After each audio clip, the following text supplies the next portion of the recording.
Implants oculaires, des solutions efficaces et sous-utilisées. On voit ça tout de suite avec mon invité.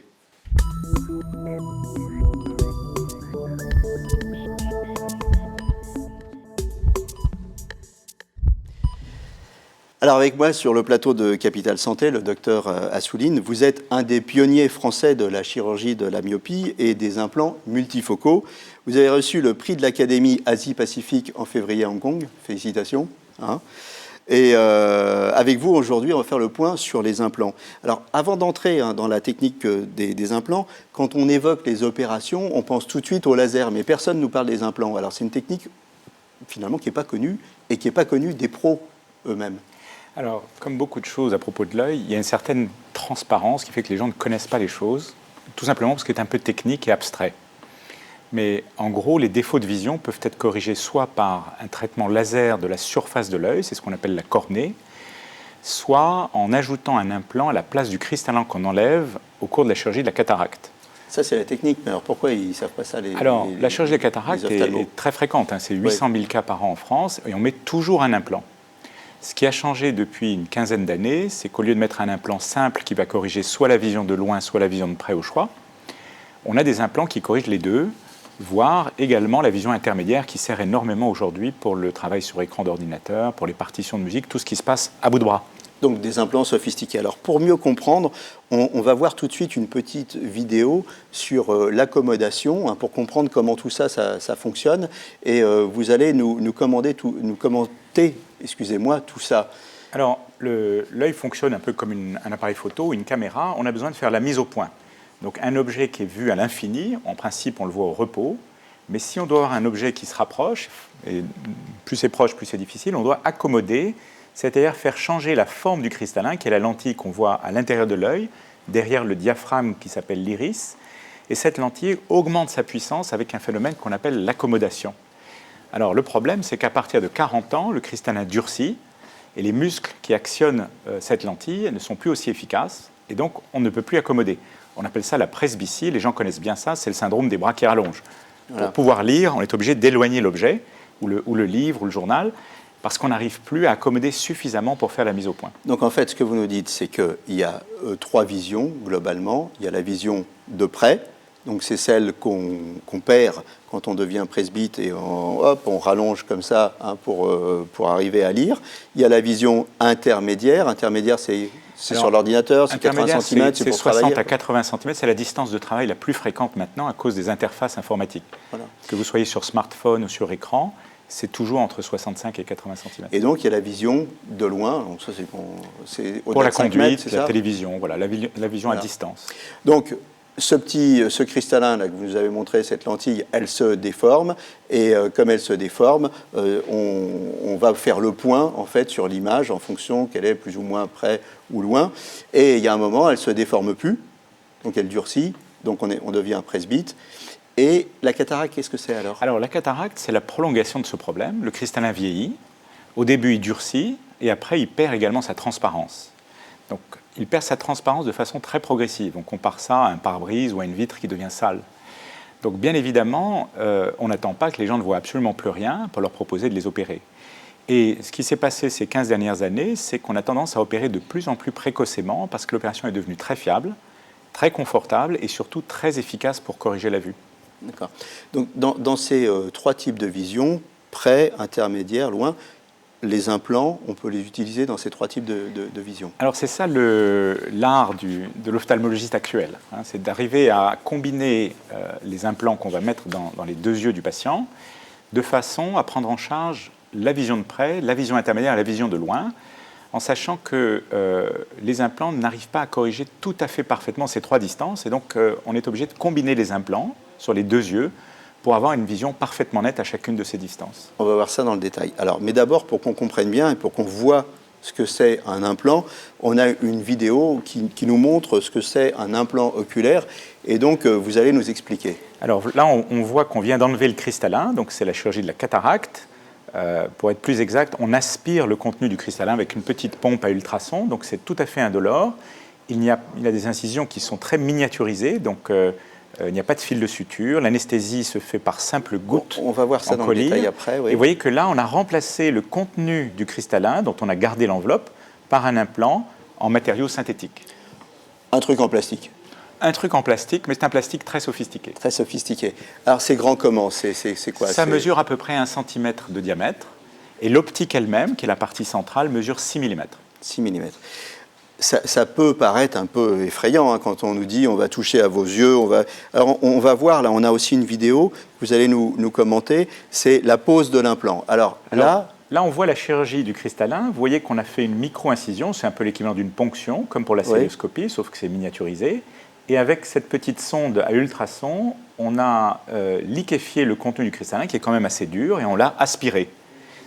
Une fois que le sac qui contient le cristallin, qu'on appelle l'enveloppe, est vide, eh bien, on peut injecter l'implant, qui est plié dans une cartouche, et on injecte donc cet implant par un goulot très étroit, qui est celui de l'incision. L'implant se déploie dans l'œil, comme un bateau dans une bouteille, et on le met en place dans le sac cristallinien qu'on a vidé de son contenu. Ça fait mal, ça? C'est totalement indolore parce qu'il n'y a pas d'innervation à l'intérieur de l'œil lui-même. L'innervation est en surface, et donc on peut l'anesthésier avec un simple collier. Donc il n'y a pas d'anesthésie générale, on est conscient de ce qui se passe. On peut discuter avec son chirurgien, plaisanter avec l'infirmière, et l'opération se passe en général vraiment très très bien. Combien de temps ça dure? L'opération dure en moyenne une dizaine de minutes. D'accord. Donc on est complètement en ambulatoire, on arrive à 14h et à 17h on est reparti, c'est ça? On part même souvent un peu plus vite maintenant, disons porte à porte, entre l'entrée et la sortie du patient, il se passe en général une bonne heure dans les centres les plus performants, parfois 2 heures quand on prend un peu son temps. D'accord. Donc là, on a vu comment ça fonctionnait, le cristallin, on a vu un implant, à quoi ça ressemblait, on a vu comment on faisait une opération, donc globalement on vous aspire, en gros, oui, bon, c'est un peu plus compliqué, je ne le ferai pas, vous inquiétez pas. Globalement on aspire et puis on remet l'implant à la place. Alors, les implants maintenant. Il y a les monofocaux, les bifocaux, les multifocaux. Alors, je suppose que les monofocaux, c'est les plus simples. Alors, c'est un peu technique, mais les gens connaissent déjà très bien les verres de lunettes. Donc, les gens savent qu'on a des verres simples, des verres qui corrigent l'astigmatisme et des verres qui corrigent la presbytie, qu'on appelle des verres progressifs. Donc, pour les implants, c'est un petit peu la même chose, mais il y a une différence subtile, importante, c'est que dans un verre progressif, c'est la direction du regard qui va choisir la zone de correction. Oui. Quand on veut voir de loin, on regarde en haut du verre, quand on veut voir de près, on regarde en bas. Dans un implant, comme celui-ci est à l'intérieur de votre œil, ce n'est pas la direction du regard qui va changer les choses. Et donc, on a développé des optiques vraiment très sophistiquées. On ne va pas rentrer dans les détails physiques des concepts, mais ce sont des optiques qu'on appelle multifocales, qui séparent la lumière sur un ou plusieurs foyers. Donc, on peut diviser la lumière qui rentre à l'intérieur de l'œil en 2 contingents, un pour la vision de près, l'autre pour la vision de loin, et même maintenant en 3 contingents pour cette fameuse vision intermédiaire à 60-80 cm qui sert pour la vision sur écran. Alors, si j'ai bien compris, l'implant monofocal, lui, il fait qu'un truc. Par exemple, il fait qu'une seule distance. Voilà, je ne vois pas de loin, poum, implant monofocal. Et lunettes pour voir de près. Et lunettes pour voir de près. Donc ça, c'est le standard. Voilà. Le bifocal, c'est celui qui remplace les lunettes de presbyte qu'on connaît tous, les doubles foyers, ce qu'on appelle les doubles foyers, c'est ça? C'est une très bonne comparaison. Le bifocal, c'est le début des implants multifocaux il y a une trentaine d'années, très précisément 1989. Et donc à l'époque, les implants étaient des optiques diffractives. Ça a été mis au point par un ingénieur qui voulait faire plaisir à sa maman. Donc c'est une jolie histoire. Il faut toujours faire plaisir à sa maman. Voilà. Maman, et il a réussi à concevoir un implant qui divisait la lumière. Mais il y avait des tas d'effets secondaires. Il y avait des effets de bord, il y avait des halos lumineux, des éblouissements, et il n'y avait pas de vision intermédiaire. Et donc depuis une trentaine d'années, on a fait progresser ces optiques, et aujourd'hui on dispose d'optiques vraiment très sophistiquées, qui ont été optimisées par les ingénieurs pour la qualité de vision. Donc elles sont tellement sophistiquées que maintenant on fait même donc des multifocaux, c'est-à-dire que c'est plus le monofocal, c'est plus le bifocal, mais c'est du trifocal, c'est-à-dire on voit de loin, intermédiaire et de près avec le même implant, c'est ça? Voilà, les derniers implants, ceux dont on dispose depuis environ 5 ans, sont des implants qui corrigent à toutes les distances et qui sont très efficaces avec une vision parfaitement naturelle. On a laissé en chemin les effets secondaires qu'on avait au début, et on a maintenant une adaptation à ces implants qui est beaucoup plus rapide, même je dirais, que pour les verres progressifs. Pour ceux qui ont déjà des implants, et qui veulent bénéficier des dernières technologies. Alors, il y a aussi ce qu'on appelle maintenant des surimplants. C'est un implant qu'on met sur un implant, c'est ça? Alors, on a une vidéo, hein, on va voir, vous allez nous la commenter, la vidéo du surimplant. En fait, si on a déjà été opéré de cataracte avec un implant Donc, simple, par exemple, j'ai un implant monofocal ou bifocal. On peut rajouter une petite lentille qui est conçue spécifiquement. Donc, vous voyez, on va disposer cette petite lentille donc dans là, une c'est la cartouche. même technique que celle de tout à l'heure. Voilà. On met la lentille dans la canule.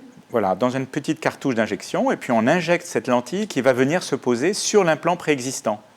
Donc vous voyez sur cette vidéo, c'est une animation qui montre que le patient a déjà été opéré, il a déjà un implant dans l'œil, mais un implant qui peut-être a encore un petit défaut optique, il peut rester un peu de myopie ou un peu d'astigmatisme, et surtout un implant qui ne corrige pas la presbytie. Eh bien, en ajoutant cette lentille qu'on appelle un add-on, donc c'est de l'anglais qui veut dire on ajoute, eh bien on pose cette petite lentille sur l'implant précédent, et du coup, on bénéficie à la fois de la correction de loin, de la correction intermédiaire, de la correction de près qu'apportent les implants les plus récents. Donc ça, c'est super. Voilà. Vraiment, là, on est au top. Alors, il y a un truc que vous m'avez expliqué aussi qui m'a perturbé, c'est que vous me dites, parfois, on utilise finalement les deux yeux, on va corriger un truc sur un œil, et puis quelque chose d'autre avec un autre œil, et puis le cerveau, il s'accommode de tout ça, il fait bien la synthèse. En fait, les gens ne le savent pas, mais on a tous une main directrice, la main dominante, et on a aussi un œil dominant. Celui-là, il doit être vraiment très bien corrigé de loin. Mais en revanche, l'autre œil, qu'on appelle l'œil dominé, on peut le corriger un peu mieux de près. Ça ne va pas gêner la vision de loin globale. Donc c'est ce qu'on fait comme petite astuce pour optimiser la vision à toutes les distances. Très vite, parce que le temps passe. Alors, il y a des implants nouveaux maintenant pour les gens qui souffrent de DMLA. On va voir une photo, vous allez nous l'expliquer. Alors, l'implant pour la DMLA, il ressemble à l'implant additif qu'on a vu tout à l'heure, mais il comporte une petite pastille centrale qu'on voit très bien sur ce schéma, qui est une loupe. Donc en fait, les gens qui ont cette dégénérescence maculaire ont de grandes difficultés pour lire. Ils sont obligés d'utiliser une loupe pour déchiffrer leur téléphone ou un chèque ou un message. Là, cette loupe, c'est la loupe qu'ils utilisent. Et en fait, on peut incorporer maintenant cette loupe dans un petit implant qu'on leur met à l'intérieur de l'œil. Pour les myopes, il y a aussi ce qu'on appelle les implants FAC. On voit une vidéo très très vite là. Alors, pour les forts myopes, il faut savoir que le laser qu'on utilise chez la majorité des gens n'est pas efficace. À partir d'un degré de myopie de l'ordre de 8 dioptries, les implants qu'on voit sur cette animation sont plus efficaces en termes de performance, c'est-à-dire de stabilité, de précision et surtout de confort visuel. Et donc les forts myopes peuvent être opérés, mais pas par le laser. Alors on ne parle pas ici des gens qui ont besoin de se faire opérer de la cataracte, on parle des gens jeunes. Eh bien ces gens qui sont des candidats au laser pour les petites myopies sont d'excellents candidats pour ce type d'implant pour les fortes myopies. En 30 secondes, c'est cher? Alors les implants ne sont pas tellement plus chers que les verres de lunettes. Ils sont simplement moins bien remboursés par la sécurité sociale et la mutuelle. Les complications, non. On fait à peu près 800 000 cas par an en France de chirurgie de la cataracte et on voit environ 12 dossiers arriver chez les assureurs médicaux. Voilà, vous savez tout sur les implants. Il y a des solutions pour quasiment tous les types de vues, donc il ne faut pas hésiter à se renseigner. Merci d'avoir accepté l'invitation de Capital Santé. Je vous en prie. À bientôt et d'ici là, portez-vous bien.